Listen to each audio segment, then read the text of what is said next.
Content warning, this episode contains references to sexual assault and suicide. I don't know if it was Saturday Night Live or if it was Mad TV. You remember Mad TV? Oh, God, yes. But it was like the early 90s, and Madonna had just come out with her erotica.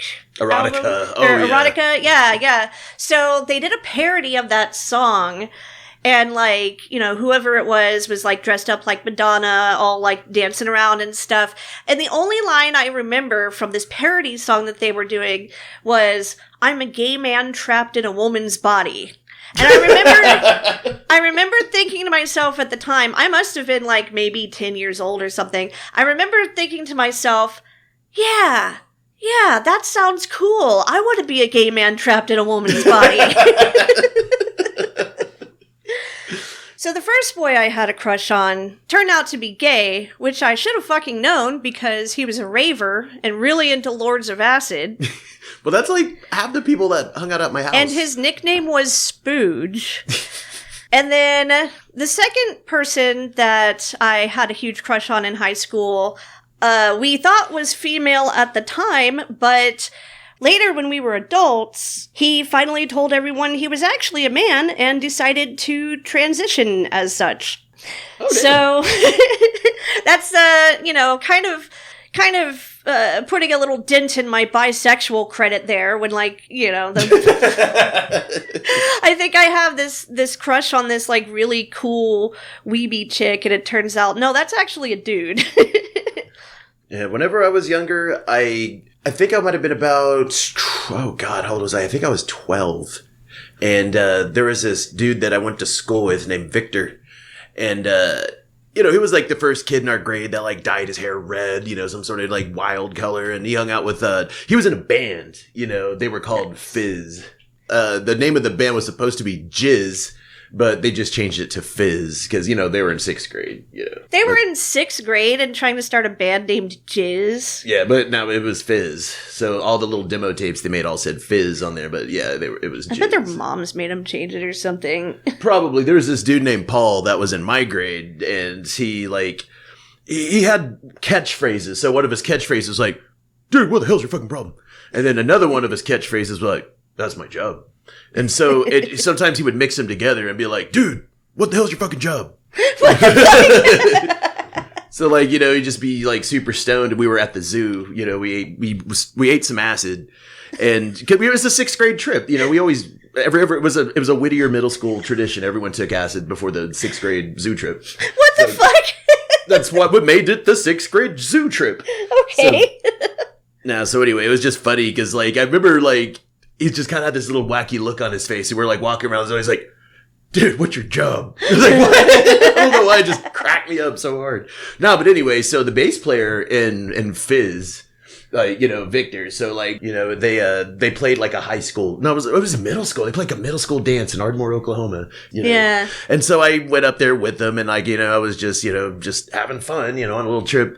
And it was funny because like everyone was asleep. It was like have a little like sleepover kind of thing. And so like Victor was like, "Can I hold your hand?" I was like, "Okay." So we're just sitting there holding hands with Victor. We were just talking about stuff, and like, it was just kind of like, he was just like, "I wonder what the other guys would say if they saw us like this." I said, "Who fucking cares?" Aww. And just, we just kind of fell asleep like that. That's so sweet. So I tried to hold a girl's hand in 7th grade choir class, and I became the pariah of the choir class because of that. Yeah, this was in Mississippi. They didn't cotton to such things around there. Sumo Punx, Sumo Punx, Sumo Punx, Sumo Punx. Sumo Punx, Sumo Punx, Sumo Punx, Sumo Punx. Sumo Punx, Sumo Punx, Sumo Punx, Sumo Punx. Sumo Punx, Sumo Punx, Sumo Punx, Sumo Punx.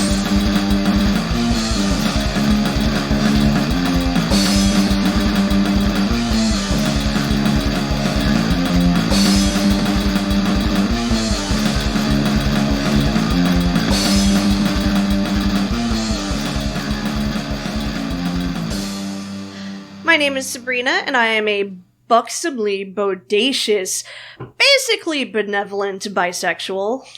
My name is Matt, and I am a persistently pugnacious, punk as fuck, party time pansexual. And this is Sumo Punx! And this is the first ever Sumo Punx Pride Month episode. Yay! Yay! You know, we all have that one rikishi that we just know in our heart of hearts is queer as a $3 bill. You know the one.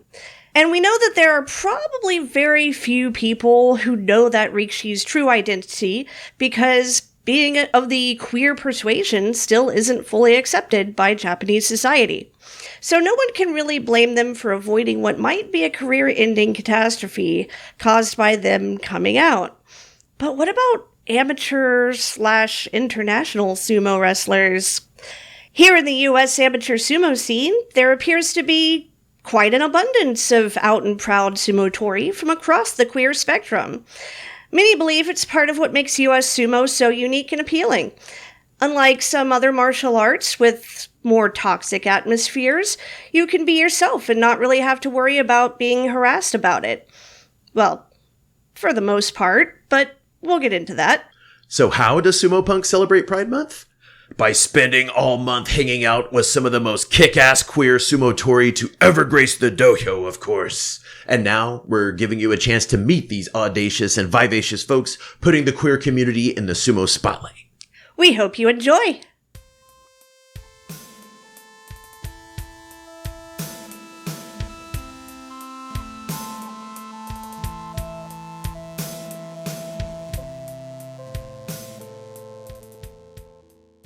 Go ahead and start with your name, age, and pronouns, please. All right, my name is Dustin. I go by Thor online.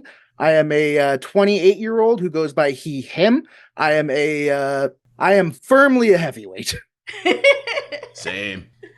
Which club are you affiliated with? I am one of the veteran members of Florida Sumo. And how do you identify? I am a gay man.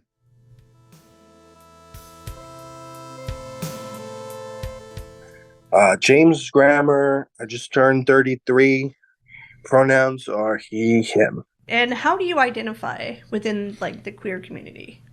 You know, I don't know. It's hard to put a label, I would say. Kind of myself or generically queer, you know? I don't like, because I'm me. I'm queer. I'm chilling.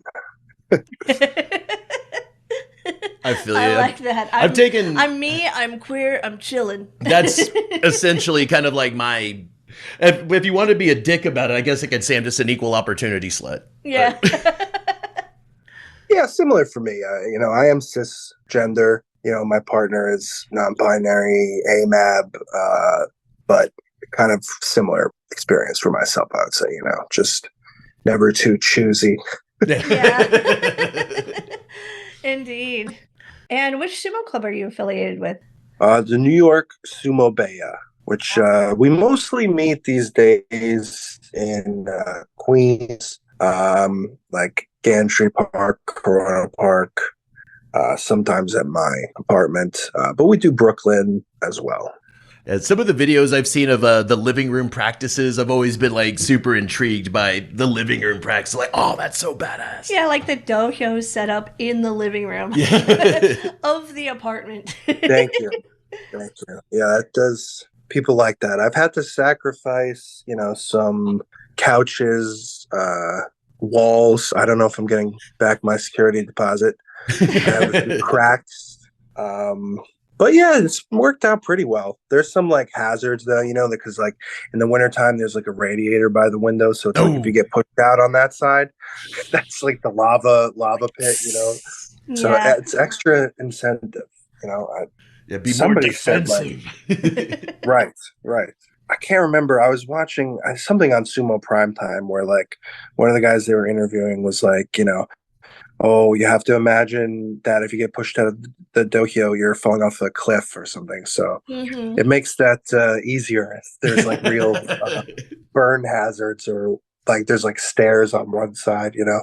Right. I imagine it like that that one place in Mortal Kombat. Where, That's what I was about to say. yeah. Is like sumo in a Mortal Kombat level. Yeah. Spike shit. My name is Kellyanne Alball. I'm 30 years old and I go by she, her, but I really don't care. You can call me whatever. I would say that I just identify as queer. You could say that I'm like non-binary if you wanted to put like a label on it. Like part of my coming out experience was like really heavy on trying to figure out what labels fit me. And then at a certain age, I just kind of gave up on labels and I just accept the fact that I'm a queer person and I don't necessarily need the labels for myself. So I went through something really similar as well because I'm non-binary, and since I was young, I've been like I used to put a lot of effort into looking androgynous, and I just kind of butched up over the years, and that was very unintentional. But Listen, I am so ready to help you androgynize once more. Okay, I've got the eyeliner ready to go. All right. yeah, like I often allow people just to assume that I'm a lesbian because it's an effort to explain it to people, and it's like, why bother when I can just continue living my life and enjoying the people I enjoy and enjoying knowing that who I am is who I am and doesn't matter what other people think. And which sumo club are you affiliated with? I kind of joke that I'm an orphan at this point. I'm still with Yamamoto because Yama will always forever be my coach. But what you know as Yamamoto Sumo Dojo is no longer really a thing. So I kind of joke that I'm an orphan to all the California clubs. Yeah, I kind of joked with JJ that he has visiting rights with me, and I go visit him on certain weekends when it's his weekend. Kellyanne is also a world multi-medalist and was recently elected as treasurer for the U.S. Sumo Federation. Congratulations, Kellyanne! My name is Temple Cantrell. I am 28 years old, and my pronouns are they, them, it, its. Awesome. And what sumo club are you affiliated with? I am a member and founder of the Hostess City Sumo Club in Savannah, Georgia. How do you identify? Or do you identify any specific way? I identify gender-wise. I'm non-binary, transgender, and like sexuality-wise, bisexual. Nothing too fancy.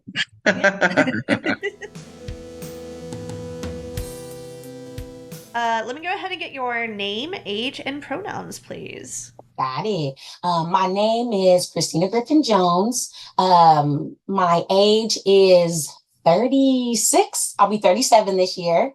And then my pronouns are she, her, hers. Hell yeah. I am a U.S.S.F. Trustee. Just got elected. Hell yeah. Congratulations. I'm so excited. And I'm also one of the lead coach instructors at Whole New Sumo in San Diego. So I identify as bisexual. And I came out like later in age. And I really thank JJ a lot for that. I think being loved by someone who just really empowers you to love yourself in the present, past, and future. I think that was so important. And it was really important to me, feeling really comfortable, like letting JJ know, like, this is who I am.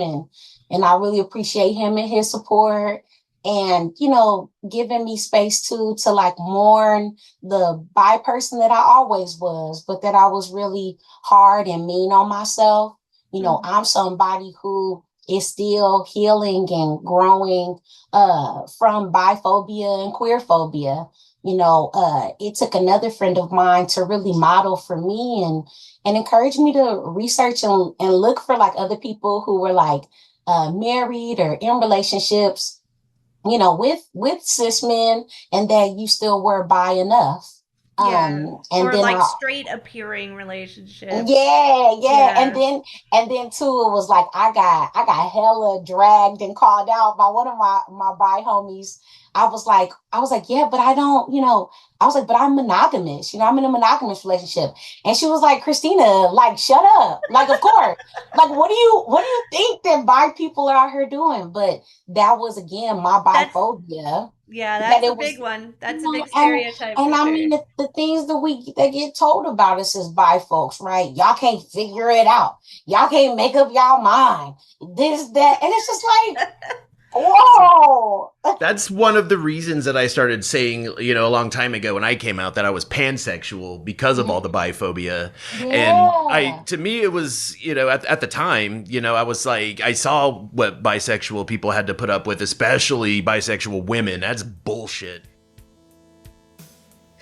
After meeting and getting to know our guests, we asked them to tell us a little more about their lives and how sumo fit into them.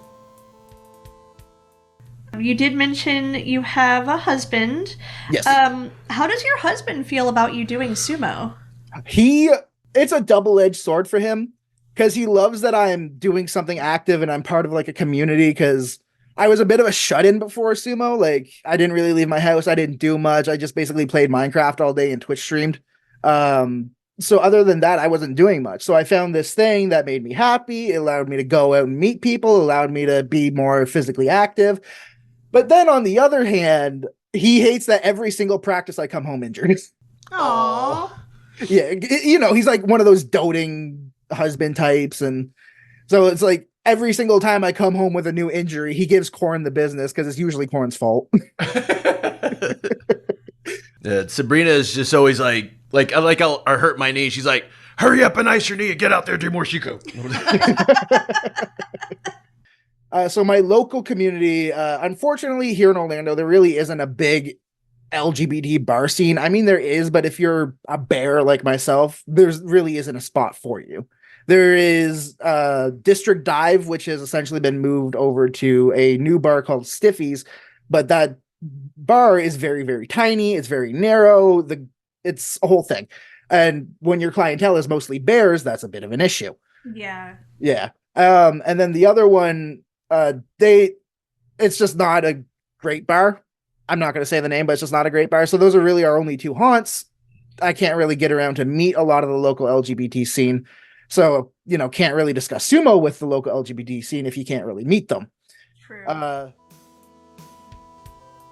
was surprised by how Dustin described the Orlando gay bar and club scene. In a city known for its fun and frivolity, I figured there would be more options. But a quick Google search yielded a plausible answer. Hundreds of gay bars have been closing all over the country over the past few years, largely due to the availability of apps like Grindr and Tinder. Given the amount of homophobic assaults and murders that have happened at such establishments in the last several years, including the mass shooting at Pulse nightclub in Orlando, it's no surprise people are turning to more discreet methods of connecting with other queer folks. Luckily, Dustin and many others have been able to find a vibrant queer community online, as well as camaraderie within the sumo community. But in terms of my online presence, ever since sumo, I mean, I always had a bit of an online presence in the LGBT scene. I've run blogs. I've had my Instagram account. Like, you guys have seen my comment section. And then when I started doing sumo, that's when I started getting a rush of followers. I started getting like 1,000+ likes on every photo I got. And the overall scene for online LGBT sumo wrestlers has been nothing but positive for my scene. I mean, I've gotten a weird photo every now and then in my message requests. I'm not exactly sure how graphic I can get with that, but it's up to you. As graphic as you like. You know that we are graphic people. Yeah. Well, I've never listened to an episode that, because my attention span cannot go for more than like 10 minutes. So yeah, if I'm gonna go full graphic, I've got a lot of dick pics. I've got a lot of dick pics in my inbox. We've had stalkers we've had to ban from the Florida Sumo page on multiple occasions. Matt, there is one that you know of. Oh yeah. Yep. We've had to ban stalkers. I've gotten marriage proposals. Wow. Normally from overseas guys. God, there's so many just like deluge of things I've gotten in my inbox. It's hard to keep track of. But overall, like it's been a great experience. Everyone's been very friendly, complimentary. I'd like to think that I've brought a few people into sumo myself from being LGBT, although no one's ever directly said it, but it's a little ego stroke.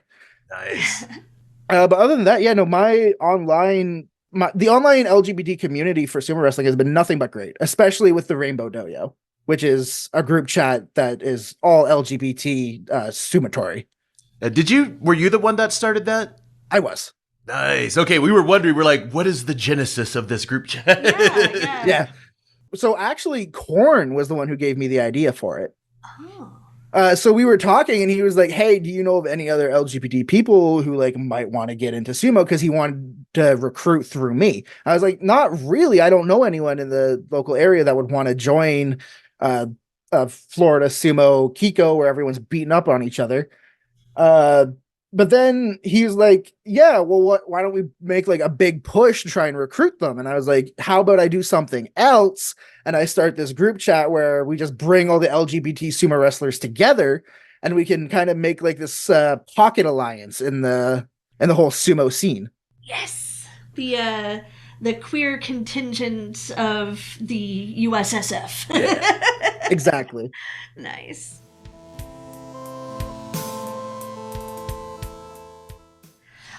Speaking of your partner, how do they feel about you doing sumo? Are they for it? Are they against it? Good question. I mean, my partner is from I'll probably butcher the pronunciation, but Shangxi in China. It's in like northeastern China.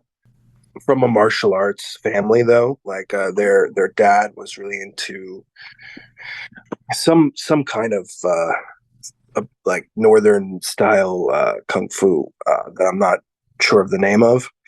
But also, they would see like sumo on TV sometimes there too. So definitely not like any like weird stigma or anything about it. But we had a conversation towards the beginning of me starting to do it where I was like, if I do get like semi-serious about it, like there are like certain risks and, how do you feel about that? Are you okay with that if I'm going to, start doing a combat sport, somewhat seriously? I think, it is something to have a discussion about just, since we are married, been married for 5 years now. But this would have been a few years ago. So, before I got into it, we had a discussion, I'll put it that way. But there was no, basically supportive the whole time, which is great for me. Obviously, sometimes they get worried about, just they don't want me to get hurt. But because it was something I really wanted to do, they were very supportive, which I'm very thankful for. Yeah, that is something that we hear a lot is, people's partners will be very worried about the potential for injury and things of that nature. So it's good that you have someone who fully supports you. Yes, yeah. And probably having, like, being from a martial arts family helped, because they would always tell me, my dad had all these, like, swords and, like, cool martial arts weapons mounted around the house and, like, does, like, the forms. I guess they'd be katas in Japanese, but I don't know what they're called in Chinese. But yeah, grew up like seeing their dad do the forms and stuff all the time. So that's awesome. That's really cool. So, does your local LGBTQ community know that you're a sumo wrestler? And if so, how do they react to that?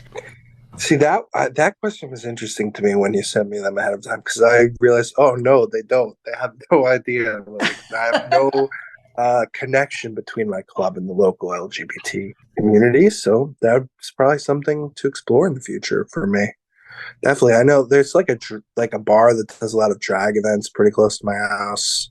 So I'm like, oh, maybe I should, I don't know, start getting more involved with stuff. I live in New York City. I've been to Pride and stuff, but I'm not like super involved with a lot of like LGBT events around my town.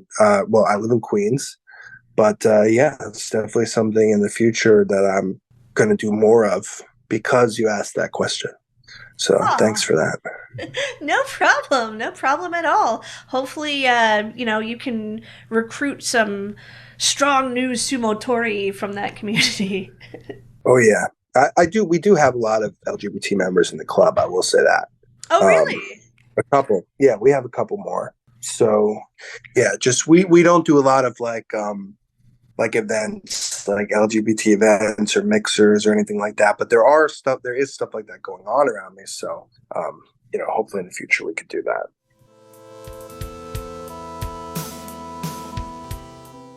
Everybody knows Brenda.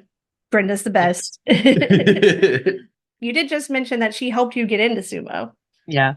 You could say Brenda's the sole reason why I'm in sumo. But she loves sumo, and it's brought her a community of friends and something that she really enjoys. She just wishes she could wrestle, and due to some knee injuries, it's just not for her. So she finds ways to be helpful and to be a part of the sport as much as she can, aka tying mawashis and running around fanning people and giving out waters and stuff like that.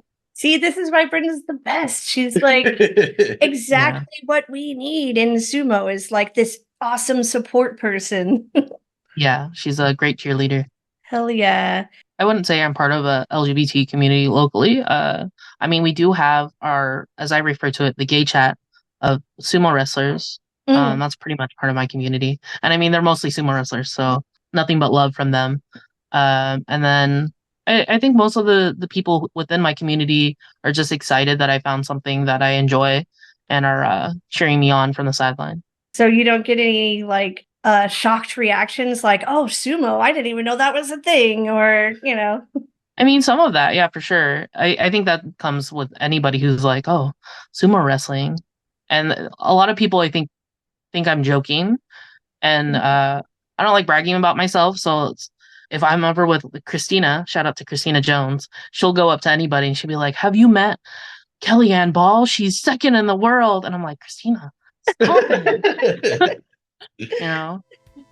In fact, this is so common that you will hear it happening firsthand when we talk to Christina later. But no, I think for the most part, everybody's just interested in the fact that sumo exists in America. And then I think it's kind of a cool thing.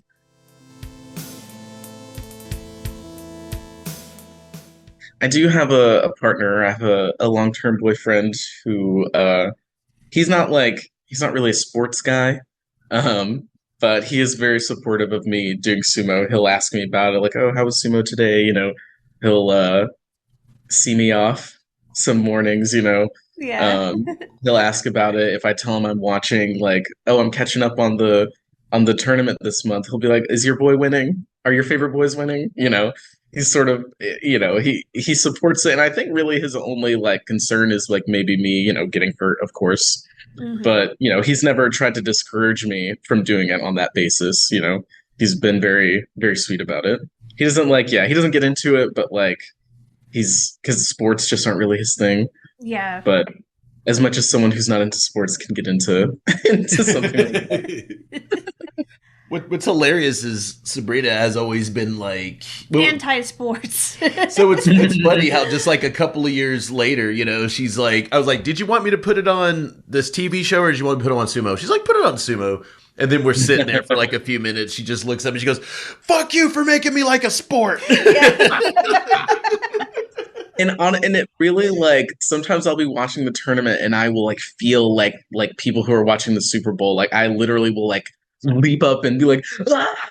Like yelling at the screen, like jumping up and down, like dude, like yelling at them for like, oh, why did he pull? Oh, what all that stuff.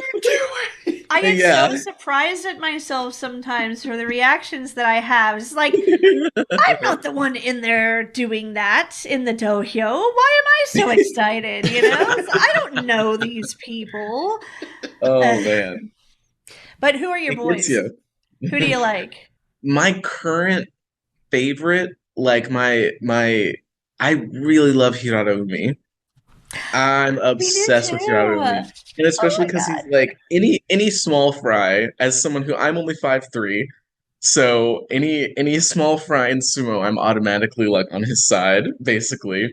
But something about Hirado Umi is like he's despite him being so small, and I don't fault small guys for this. I think it's smart. Like, but most small guys are like kind of darting around and like swatting to the side and doing all kinds of tricks. But They're Hirano Umi wily. just charges right in there. He's fighting Yeah. big boy sumo against these guys that are like a foot and a half taller than him. It's like Yeah. it's He just inspiring to watch, especially again, like I said, as someone who is like teeny tiny. I It's just like love how Hirado Umi just puts his entire being into he's every going bout. for it. Yeah. He's giving it 1,000% every time. I also really like Takakei. Controversial opinion. That was the answer that the last guy gave, so Okay. don't worry about it. I love Takakei. I'm a big fan of Onosho. Yeah. Hokuto Fuji. Hmm. Uh Yeah. No, I have a Hokuto Fuji shirt of him, doing his thing. yes, I like and of course Ura. Who doesn't love Ura? You know? Oh, I am such a huge Ura stan. she's got the fan towel like on the wall, like I do. Oh, I Right love there. that. I want one of those so bad. Does your local LGBTQ community know you're a sumo wrestler? Oh, they are obsessed with the fact that I do sumo. So most of my friends are already just like part of the local LGBTQ community. Like I could probably count on one hand how many non-queer people I hang out with on a regular basis. So like it was so cute. Like the basically the month that I like first started the club and was like, telling people about it, every person who was like seeing me for the first time since then, like the first time that week or that month, be like, "Hey Temple, oh my gosh, I heard you started a sumo club." Like that was like the first thing out of everybody's mouth. Everybody was so excited. They were like, "What's this about?" Like, and yeah, everybody was very supportive. Even like asking me like I got to just like info dump about sumo like over and over again to all these people who were genuinely like interested to hear about it. And yeah, most of the people who come to sumo are queer. Um, just by virtue of again like that's most of my friend group and that's how it kind of like spreads through word of mouth. There's even like a local I don't know what to call it, like a community organizing conglomerate. I don't know how to call it, but these folks that call themselves chosen creatures, and they post about like they organize events, and they also like to post about like, oh, these are like some local like queer centric events that are happening every week, and this is what's happening this week. And they've been like posting about Hostess City Sumo on there, which I Oh, think is very hell sweet. yeah. They Nice. messaged me, and I was like, yeah, this is a very like queer friendly space, a la the coach being a big old gay person, queer in many ways. And most, yeah, like I said, most of the people who come to sumo are queer in some way. So it's been like kind of like just sort of is like a little extension of the local queer community, I feel like, which has been really nice. It's almost overwhelmingly positive. hell yeah. It's kind of like shocking how like supportive everyone has been, like from, my local friends and community to like the online like sumo community. Like everyone has been so incredibly like kind and supportive and interested. Like I haven't had anybody really, be turn their nose up at it or be like, that's weird. Like everybody is always like, even if they think it's like quote unquote weird, it's more of like, like, oh whoa, like that's so interesting kind of way. Yeah. Yeah. Yeah, it's Quirky, I been guess. largely positive. Yeah, I mean, I can't think of anything that I've experienced personally that's like some sort of negative like reaction that anybody's had to us doing sumo.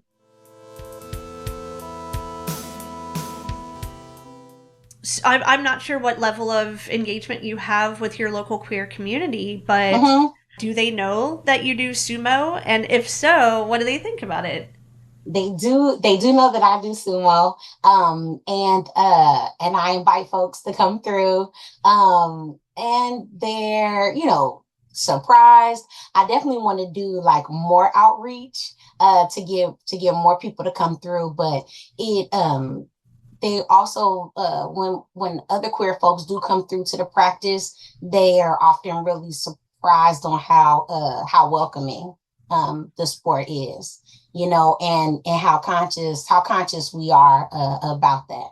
And folks know, and I'm also like really passionate, for other folks, listening to this too. It's super vital that queer folks, especially non-binary and trans folks, come through to participate, because the mental health rewards we get by doing this sport, and because spaces, especially fitness spaces, not all of them are safe for trans and non-binary folks, but. Christina hit on a couple of very important points here. Most sports and fitness spaces can be like a minefield for LGBTQ people.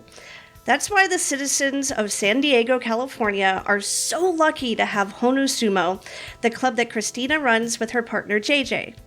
This really shouldn't be surprising to anyone, but a study from 2016 found that better social support leads to better mental health outcomes for trans people, including lower rates of depression and suicide. And a more recent study by the Trevor Project found that when queer kids participating in sports have coaches and teammates that accept them for who they are, they gain a lot of positive mental health benefits from it, including reduced stress and lower rates of anxiety and depression. We'll talk a bit more about what happens when they don't get the support they need in a moment. But yeah, my community knows I get a lot of love. Folks are when I came back from Japan, they were like, Christina, we have to do a parade. So I gotta make sure I close that. Yeah, hell yeah.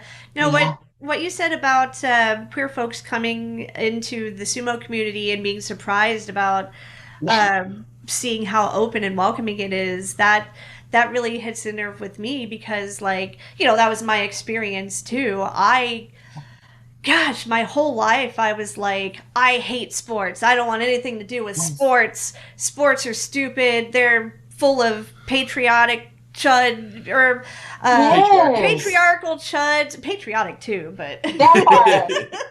And just full of these it does get creepy when you're toxic in a crowd. So I don't want anything to do with it. And then the more that I got involved in the sumo community, I was like, wait a minute, this is totally not like every other experience I've ever had with any kind of sport. It's like, yeah. And we actually had an experience recently where one of the people that's been participating in our Keikos, who is a trans woman, but does not live as a trans woman, and is not out to the rest of the community, came out to us. And that's amazing. That was quite an honor, to know that we can create that safe of an environment that they would feel that they could be their authentic self with us. Yeah, hell yeah. And it's just in the sumo community, we when we get together for Keiko, I feel like it's like we're sewing all of our most terrible experiences together. And we're really trying to go back into time and give justice to each other.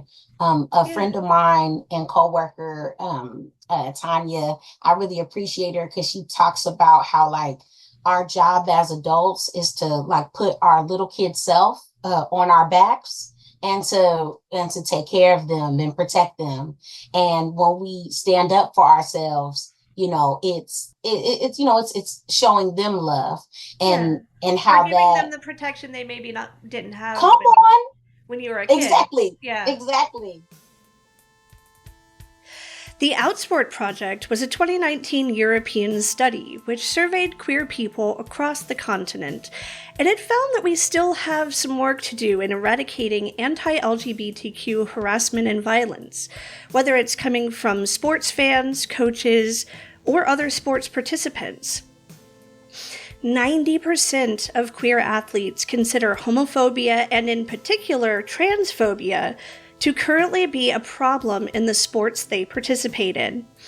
82% of them reported witnessing the use of queer-phobic language within the past year. This sort of atmosphere has led to about 20% of queer athletes refraining from participating in a sport they're interested in due to fears of discrimination toward their sexuality or gender identity.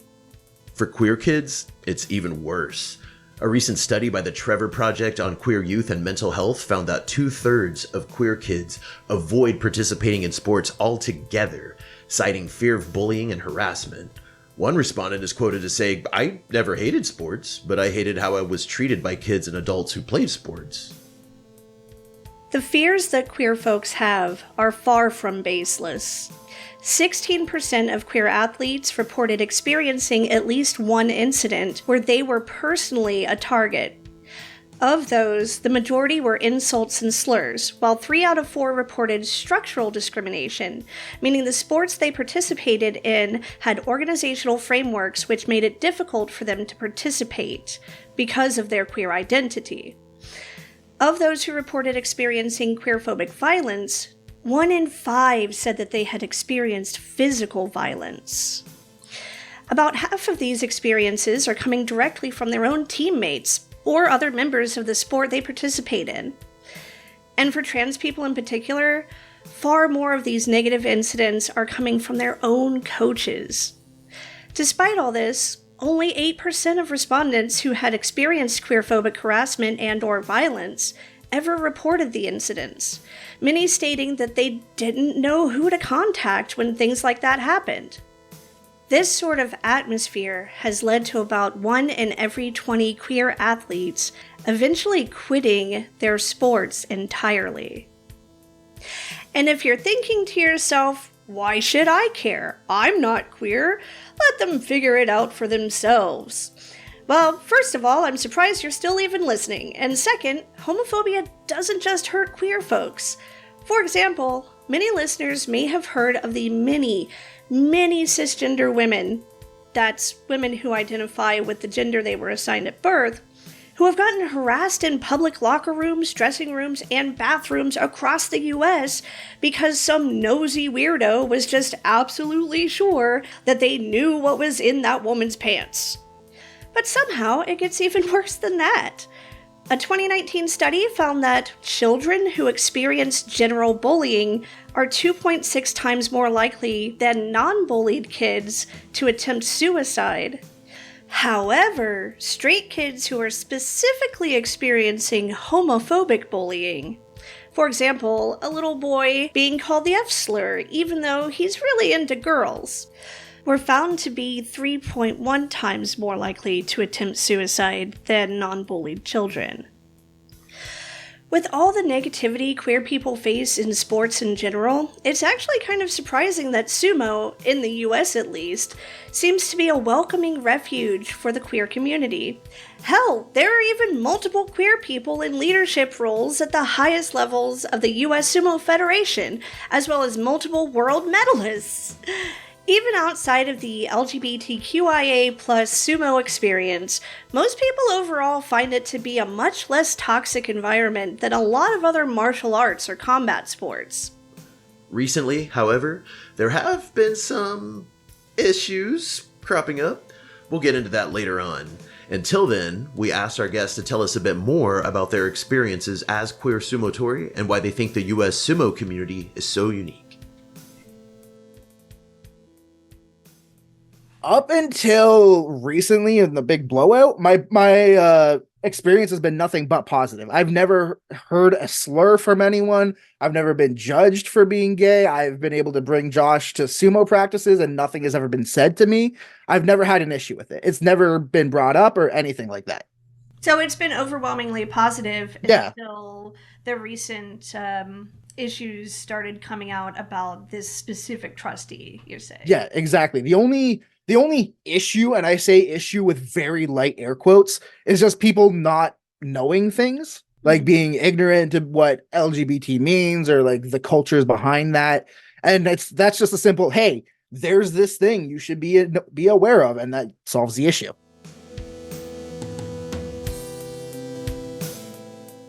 People know I'm or the LGBT community.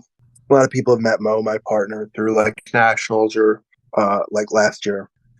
Or I think Mo's come with me to a couple other events. And for me, it's been very like positive. You know, I really didn't have any like issues concerning it. Occasionally, I'll experience the strange cognitive dissonance of like meeting someone who's like so nice in person, and then you see like their online presence, and you're like, "Whoa, okay," Yeah. you know. But to my face in person, nobody's ever done anything kind of weird or prejudiced, which is nice.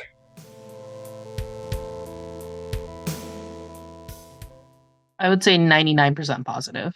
The US community is amazing. I think we all, for the most part, we all care about each other and want each other to grow. And we're all willing to help each other out in like more ways than one, whether that's like emotional support, financial support, or just running around helping each other do tournaments. Even if you're not even from that state, you just show up early and you're helping set up because that's what the community does. You know, it's wonderful.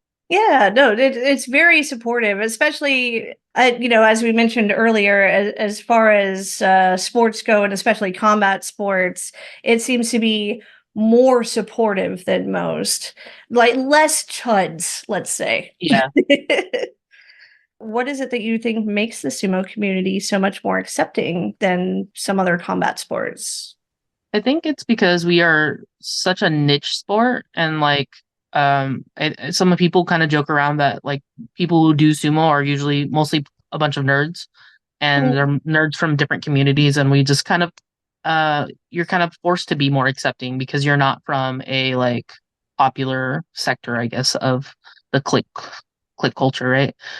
So I don't know. I think we all come from different walks of life and we come into sumo and it's kind of an odd thing that's part of our lives that we all enjoy and love and so we accept each other because we all came here for sumo. Kellyanne is a world-renowned athlete who has competed in multiple other countries, so we decided to take a little detour away from US Sumo for a moment to ask her about her experiences on the international scene.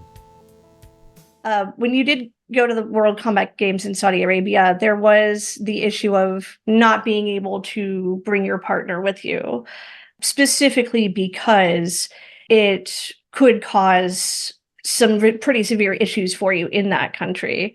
Right. Did you want to talk about that a little bit? Well, I will say overall in the international circuit, there are a lot of queer people, especially in the women's side. I don't know too many of the men, but I know quite a few of the women closely, and there's a lot of us. And Saudi Arabia was definitely a very specific country where I know with the rules that they have, I just didn't feel comfortable flying Brenda out, just in case it could cause a problem. But overall, I think most countries are pretty accepting or at least turn a blind eye to it, like Japan. It's kind of like in this weird limbo of like being really accepting and not at the same time at the right now. So, but I mean, we didn't have any issues in Japan at all. And for the most part, Saudi Arabia was a very in and out trip and I spent most of the time at the hotel room, honestly. Did you find that it was more difficult not having Brenda there when she typically does go with you on these trips? I 100% did, and it like I felt a lot of stress because she wasn't there with me. Well, and also we didn't have any extra people. Like in Japan, we had like 5 or 6 extra people who just came through and decided they wanted to go to Japan at the same time as we did. Like And so coaches it and was really support and easy. stuff? Yeah, it was really easy to like spread the load versus we really just had athletes in Saudi Arabia. And so I felt like I was holding on to a lot of stress of trying to take care of everyone and pulled everybody together. But I made it work. So apparently I thrive in stress. I don't know. It sounds like you kind of became the Brenda in that situation. Yeah.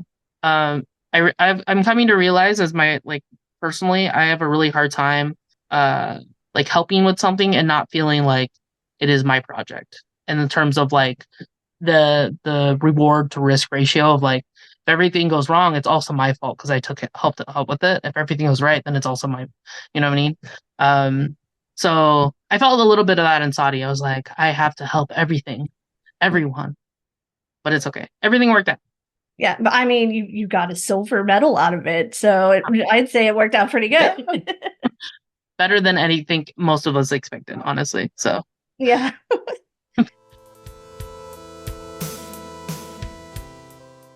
You did touch briefly on your experience with the U.S. amateur sumo community. What has your overall experience been like? I mean, just like pretty constant encouragement and advice, and just like unprecedented levels of community. And it's like it's been really fantastic. Like I remember Chicago Sumo Matt was the person who like had a little he like did like a live video call with me to like before my first sumo keiko, to sort of teach me like what they do at theirs, so I could have some sort of like template to move forward with. I you know, Dustin, who I like hadn't really spoken to, we followed each other, but like we hadn't spoken or anything, but he just like noticed that I was another queer person in sumo, and he was like, you should be in this group chat with all the other queer people. You know, like reaching out to get me involved in the community.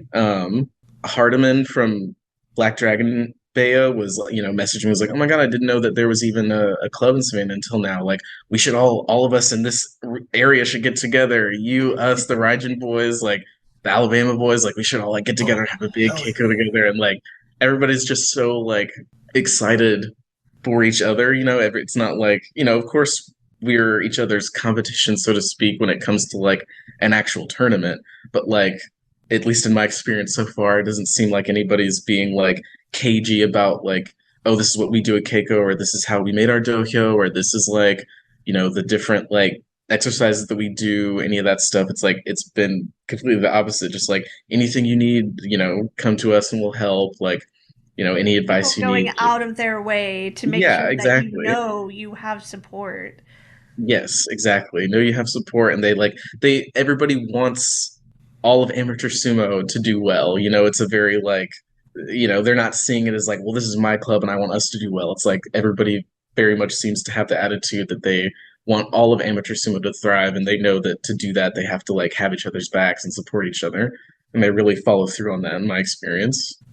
What I love too is that everybody kind of coaches everybody just so, you know, everyone could be more of a challenge in the future. You know, it's just, Right. it's just I so want you to positive. get good so you can kick my ass. Exactly. I love that. You know, and that's whenever I was a kid and I would lose, my coach would make me like, you know, run laps around the wrestling building, and I hated that. But now when I lose, you know, they'll come up to me and say, okay, so this is what I did. This is how you reacted. So next time this happens, try this. I'm like, thank you. Yeah. You know, and that makes it so much more positive, you know. Yeah, absolutely.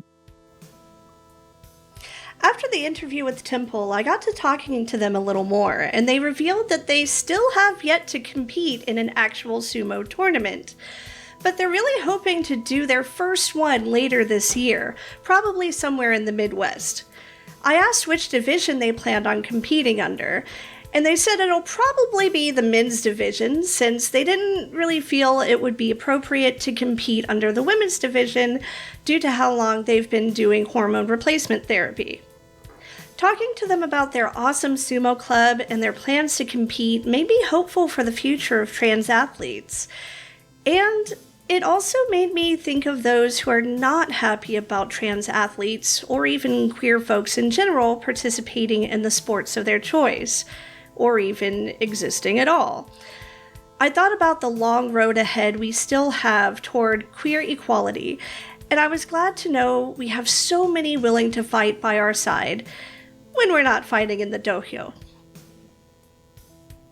What is it that you think makes the sumo community so much more accepting than it is in other sports, other martial arts? Because I have some theories. Yeah. But I wanted to know what you thought first. Well, I think a lot is like a lot of queer leadership. I think a lot of leaders are queer folks, and I think a lot of people who contribute a lot in their clubs and have leadership are queer folks whose leadership is trusted too. And then I think for the folks who don't identify as queer, who are leaders of their schools and stuff and leaders of their clubs, these are people who have a deep tie to injustice, have experienced injustice and isolation and persecution. And I think that all of us coming together like that, when something wrong is going on, we all come together and we really don't play that. I think we kind of all have like a story of like being either like bullied or like isolated. Yeah. And I really think that that's a common, and we're leaders. So I think like just with that whole thing, like I think we've really created a community that is so anti what we've experienced. And it doesn't take us a long time to pick up on, okay, why is this thing wrong? Oh, it's about isolating somebody, making somebody feel not welcomed. Yeah. And I think you hit the nail on the head there, because that really ties into what my theories are. You know, people feeling bullied or isolated, even if they're, like a straight white cis man, they may still have come to sumo because of the higher acceptance of larger bodies. That is an axis in which people experience, that kind of discrimination and stuff too. And so my theory is basically this, is that because sumo is so much more accepting of fat bodies. Yes, break it down. That there are, these people coming into sumo who have had those experiences of being dehumanized. Yes. And of being marginalized and having sometimes some really fucked up, atrocious things happen to them, you know? I like that theory. I think it's so true. Yeah, and so if you have those kind of experiences, then, I don't know, I kind of think it maybe makes you a little more sympathetic with people who have similar experiences, who may be queer or who may be black or trans or whatever. Yeah. And I think we're all like training together, hearing each other, seeing each other's similarities. And then I think too, like a lot of us are getting what we didn't get as kids together in sumo. And I credit the sumo gods who wouldn't mind women doing professional sumo, because I only get shit for that. But the sumo, because the sumo gods I serve, they ain't tripping. But yeah, I feel like, I definitely feel like it, but I think it's like all those things, because Sabrina, we don't talk enough about how like just in broad daylight, uncovered, uncut, the terror that people in fat bodies experience in this world, like the fat tax. In the sumo community, it's taboo for your XL shirts to cost more than your small shirts. And people do that, in other places. But, our 5X shirts cost the same as our smalls. And so like we praise each other's bodies and we don't fetishize them too. While preparing for this episode, something greatly disturbed the good vibes of the U.S. amateur sumo community. Something that a few of our guests have already alluded to, that left a lot of us feeling hurt and angry and unsafe. Kelly Knighting, a U.S. Sumo Federation trustee, made some pretty heinous comments on his Facebook page. The specific part of his comments that really struck people was this, quote, "The world I strive for is definitely queer-free." It was this statement in particular that sparked a wave of discussion within the community that quickly coalesced into a call for action. This wasn't even the first time he had made disparaging remarks against the queer community. Knighting first came on my radar a couple of years ago when I watched an interview with him on another sumo podcast. Curious to find out more about those who came before me in the world of U.S. Sumo, I decided to look him up online. And oh boy, I sure did find some alarming things. Last June, he posted a video recording of himself driving through a Native American LGBTQIA Pride Festival in Window Rock, Arkansas, the capital of the Navajo Nation. In the video, he can be heard commenting about how, quote, gross it was and how, quote, the Navajo Nation has embraced sickness, while driving by such horrible things as families walking around and a drag queen just sitting there. Other lovely posts he's made over the years include anti-trans conspiracy theories about how trans people want to show porn to your children, or, quote, seize your children to transition them without your consent, including some vague caption about how he has to, quote, do something about his predicament, like, quote, building Washington's army. Yeah, I know, his posts can get pretty wild, even without the flat earth stuff. I had tried to talk to a few other sumo people I knew about the disturbing things I had found, including a few other queer folks. Some of their responses were a bit surprising. I'd hear, oh yeah, he's a weirdo, but he's nice in person. Or, he's never said anything like that to me, so I just try to ignore it. But when he made these most recent comments, the ones about how he strives for a queer-free world, it started to make people feel like those weird posts about building an army and whatnot may have been a bit more sinister than they first realized. Various clubs started releasing statements saying that knighting was no longer welcome at their events. People started questioning whether someone who clearly hates a large portion of the sumo community should continue to hold a position of authority over them. There was even an article about it in the Japan Times. Many called for him to resign, something he previously said he was considering anyway. But at the time this episode was recorded, it appears he's dug his heels in. So now, people are demanding that he be removed as trustee. Fortunately, I was able to confirm with Kellyanne Ball that a hearing was being scheduled to address this issue. This is a step in the right direction, though some are wondering what would happen if the hearing doesn't result in him being removed from his position as trustee. Well, to see what I want to, how I want to see the board handle this issue is I want him gone. Don't want him in sumo. Don't want him anywhere near sumo. Big I don't want him anywhere near me because if I will have words. But the whole issue for people who don't know, basically a board member, Kelly Knighting, I will be specific, not Kellyanne, Kelly Knighting, came out, said a whole bunch of sexist things, homophobic things. Like, the guy went on a tirade.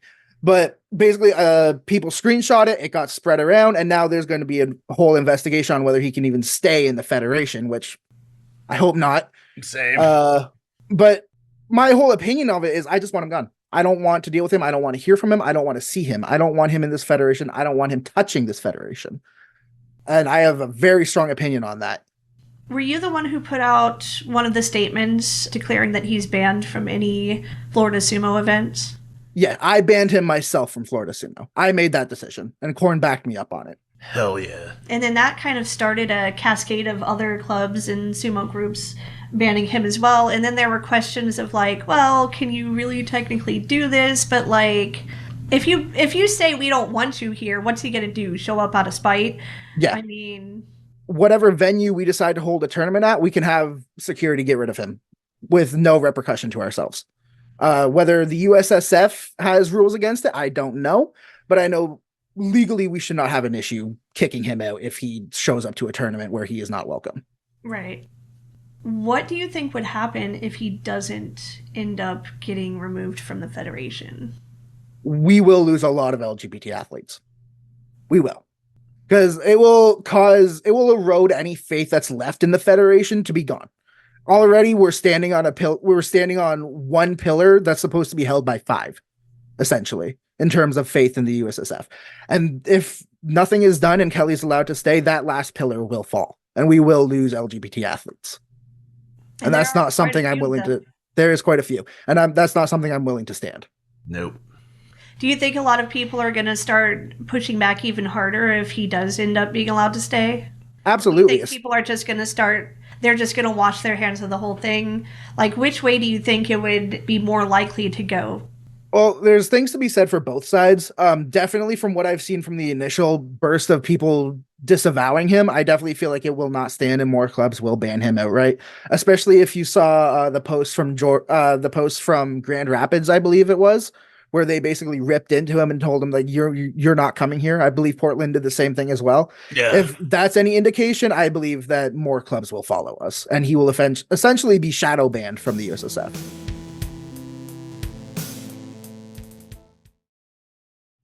I saw that kind of unfold live, and then I think that tirade was on his own post, and then he deleted it, which is always a very brave thing to do. You know, walk back your comments and delete the post. But Good yeah, thing he went on a screenshots whole exist. Yes, exactly right. Exactly right. You know, you can't get away with that these days. So I'm glad they can hold him accountable at least by having the proof that he did say that. Because without that, I'm sure he would try to deny it. Right. And of course, it's disgusting and horrible that he said that. And whenever I first got into amateur sumo and I heard about that particular person, it was actually in a magazine article that was talking about a couple of, now trustees, but this was like about maybe 10, 12 years ago. But it was just, stating that one of the trustees had a, kind of a more lib dem kind of, mindset. And the other one was just like, balls to the wall, ultra far right. And then like reading, that they're working together and, in the Sumo Federation, I was like, that's kind of, whatever. And then like, 6, 7, 8 years later, I got involved in sumo.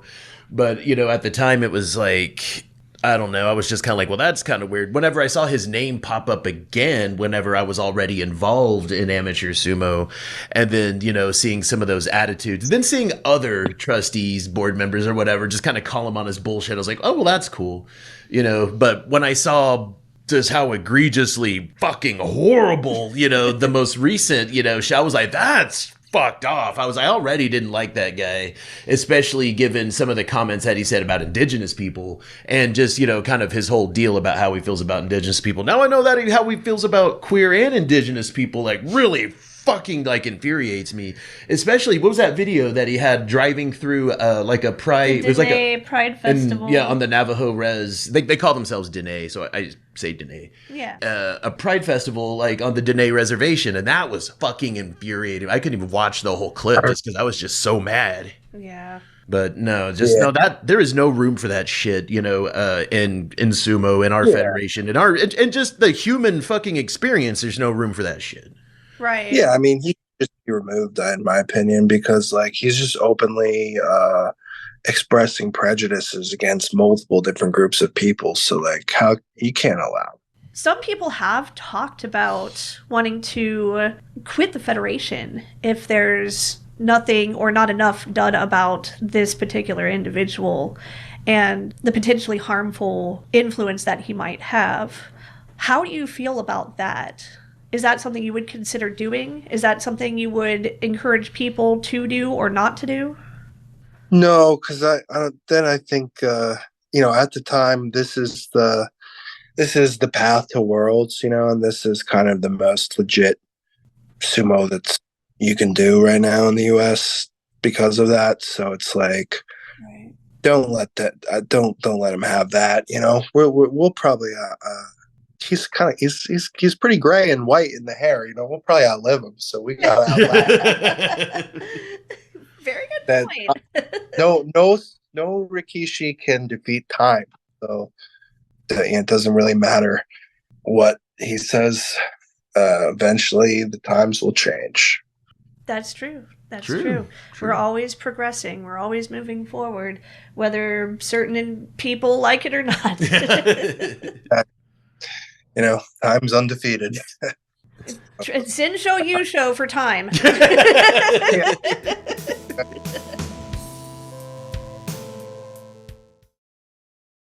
I think my initial reaction was that I mentally didn't have the space for it at that time.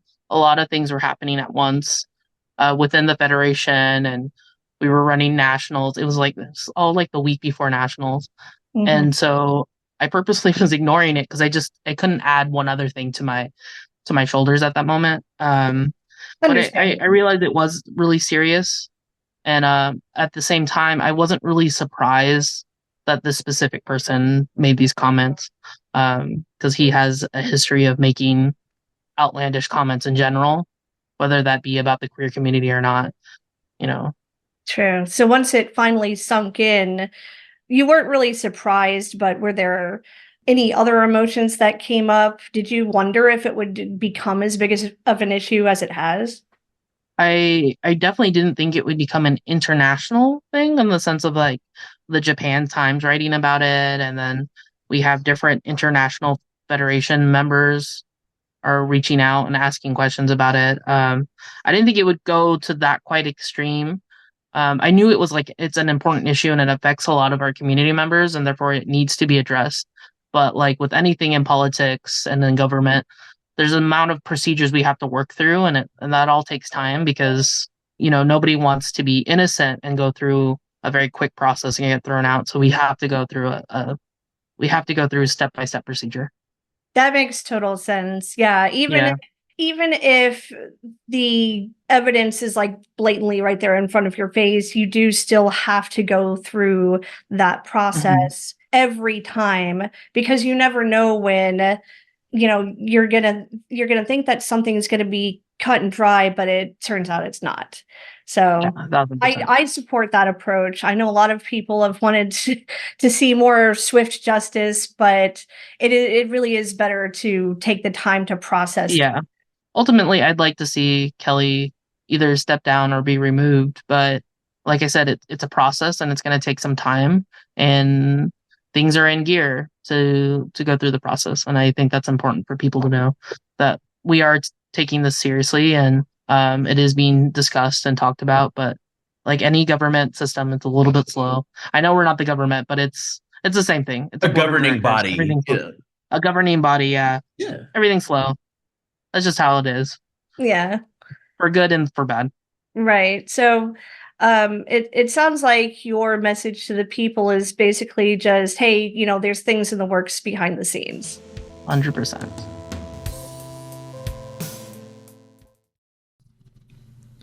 I was like fully shocked. I remember looking at my phone and seeing the screenshot of the comments and stuff and being like it stopped me in my tracks. And it's like, it's not, that's not the most hateful thing I've heard someone say by far. But just given the context of it being like someone who's like a board member of this, like we were talking about, this like DIY grassroots, like very largely very welcoming community, acting the fool online in such a way and saying something so incredibly hateful. And that's the thing. It's like, it's not even like the things that he said aren't even like, because a lot of bigotry can be chalked up to ignorance, but like to say that you want a queer free world, like that's violent hatred. That's not just somebody's grandma being like, I don't get queer people, what's all these LGBTQs. That's like somebody who like actively wishes that people like me did not exist. And yeah, to me, in my opinion, anything less than removing him from the board would be like an utter joke. Like, and that to me is just the bare minimum. Like anything less than removing him from the board would be a complete farce. To me, it would be like a slap in the face to so many of us. I mean, there's so many queer people in the amateur sumo community. I mean, and even on principle, it would be a slap in the face to everyone, in my opinion. Because, I mean, I've been thinking about this all day. Imagine if his comment was, my ideal world is whites only. Mm-hmm. My ideal world does not include, people of color. There wouldn't be any discussion with what to do with that guy if he had said something like that. He would remove like that. True. And he's saying the same thing about queer people, wishing we did not exist in the world. And it's like, if, again, the bare minimum would be removing him from the board. But in my opinion, he should be removed from the entire organization on any level, being able to participate in the organization on any level. And, maybe some people would think this is going a bit far, but I don't think he should be like even allowed at any of their events. I mean, I think this should be, like a complete ban on him. And it's like, Agreed. are there people who come to the events who probably hold the same views? Sure, but they're not board members and they didn't say it where everybody could see. You know what I mean? Like, Yeah. as a board member, sometimes you have to make an example out of someone. And if they don't take a stand for all of the queer people in the amateur sumo community, that's going to send a message. And it's going to, I mean, even in the, our little group chat, people are talking about like, well, I don't want to, if they don't remove him and take some serious action, there's a lot of people who are no longer going to want to participate in U.S.S.F. events. These people are like paying members, and they don't want to see their money going towards a bigot being protected in their ranks. Mm-hmm. There have been people that have said that if drastic measures were not taken to deal with this person, they would quit the U.S.S.F. and, quite possibly just quit doing sumo in general. Of course, they wouldn't be able to compete in any official capacity at any tournaments or anything like that. How do you feel about that? What would you tell someone who says that they don't want to be part of this community because of what the board decides to do about this particularly hateful individual? I would say that the U.S.S.F. is not all of amateur sumo, and that even if you did want to sacrifice the ability to participate in their like U.S.S.F. sanctioned events, that shouldn't stop you from still participating in the parts of amateur sumo that are open and are supportive and do accept us. Even if I paid for a U.S.S. membership for this year, but like none of my team has, and we're carrying on doing sumo just fine. In a club full of queerdos, and I would hate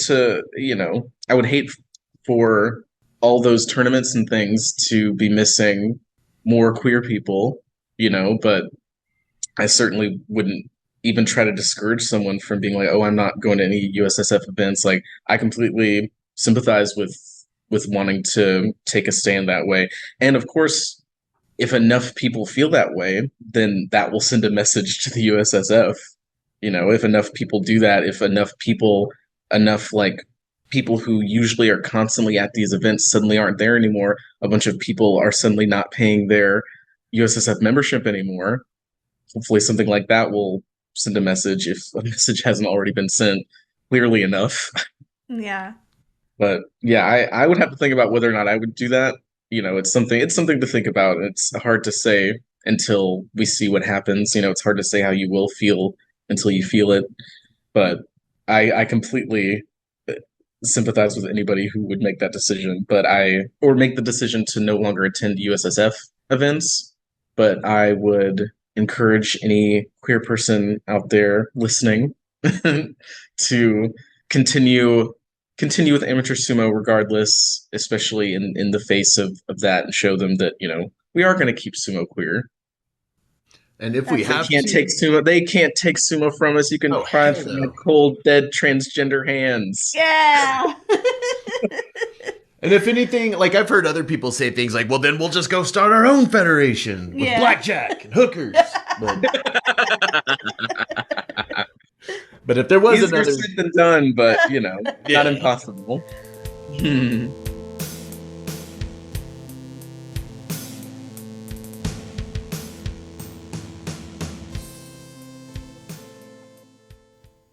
Thank you for joining us for this 2-part episode.